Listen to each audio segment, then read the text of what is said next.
Boarding പാസ്സൊക്കെ എടുത്തിട്ട് എൻ്റെ seat കയ്യേറിയിരിക്കുന്ന ആരാ നോക്കിക്കേ. ഞങ്ങൾ ഡൽഹിക്ക് പോവുകയാണ്. ഞാനും ഭാവിയും ആദ്യമായിട്ടാണ് ഒറ്റയ്ക്ക് പോകുന്നത്. ഭാവിയുടെ 3rd ഫ്ലൈറ്റാണ്. പക്ഷേ ഞാൻ ഒറ്റയ്ക്ക് ആദ്യമായിട്ടാണ് കേട്ടോ. കണ്ണൂരിൽ നിന്നാണ്. ഭയങ്കര മഴയായിരുന്നു കണ്ണൂർ. മഴ എന്ന് വെച്ചാൽ പെരുമഴ. ഞാൻ വിചാരിച്ചു ഫ്ലൈറ്റ് എടുക്കാൻ ഡിലേ ആവും എന്നൊക്കെ വിചാരിച്ചു. ഫ്ലൈറ്റ് കയറി ഉടനെ കുഞ്ഞാവ് ഉറങ്ങി കേട്ടോ. ഉറങ്ങിയിട്ട് 3 മണിക്കൂറുള്ള ഫ്ലൈറ്റായിരുന്നു.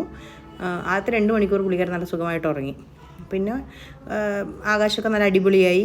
എഴുന്നേറ്റ് കഴിഞ്ഞപ്പോഴത്തേക്കും പിന്നെ ബഹളമായിരുന്നു കേട്ടോ.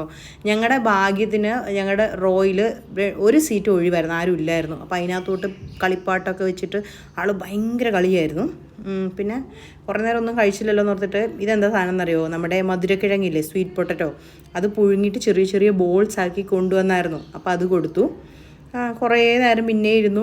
1.5 മണിക്കൂർ കളിയൊക്കെ കഴിഞ്ഞപ്പോഴത്തേക്കും ഡൽഹി കണ്ടു തുടങ്ങി. ഡൽഹി ലാൻഡ് ചെയ്തു. നല്ല ഫ്ലൈറ്റായിരുന്നു.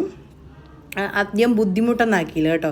പിന്നെ നോക്കിക്കേ, കങ്കാരു കുഞ്ഞിനെ പോലെ എൻ്റെ മടിയിൽ അങ്ങനെ അനങ്ങാതെ ഇരുന്നു കേട്ടോ. വലിയ ബഹളമൊന്നുമില്ലായിരുന്നു. വീട്ടിൽ നിന്ന് എല്ലാവരും മെസ്സേജ് കൊണ്ടിരിക്കുന്നുണ്ടായിരുന്നു, എന്തെങ്കിലും പറ്റിയോ, കുഴപ്പമൊന്നുമില്ലല്ലോ, കരഞ്ഞോ, ബഹളം വെച്ചോ എന്നൊക്കെ പറഞ്ഞിട്ട്. ആൾ ഭയങ്കര ഹാപ്പി ആയിരുന്നു. അങ്ങോട്ടും ഇങ്ങോട്ടും നോക്കി ചെറിയ ചെറിയ കുഞ്ഞു കുഞ്ഞു കരച്ചിലൊക്കെ ഉണ്ടായിരുന്നു. എന്നാലും വലിയ കുഴപ്പമൊന്നുമില്ല കേട്ടോ. അങ്ങനെ ഞങ്ങൾ സന്തോഷത്തോടെ ഡൽഹിയിലെത്തിയിരിക്കുകയാണ്. ഇനി കുറച്ച് ദിവസം ഡൽഹി വിശേഷങ്ങളൊക്കെ നമുക്ക് കാണാം.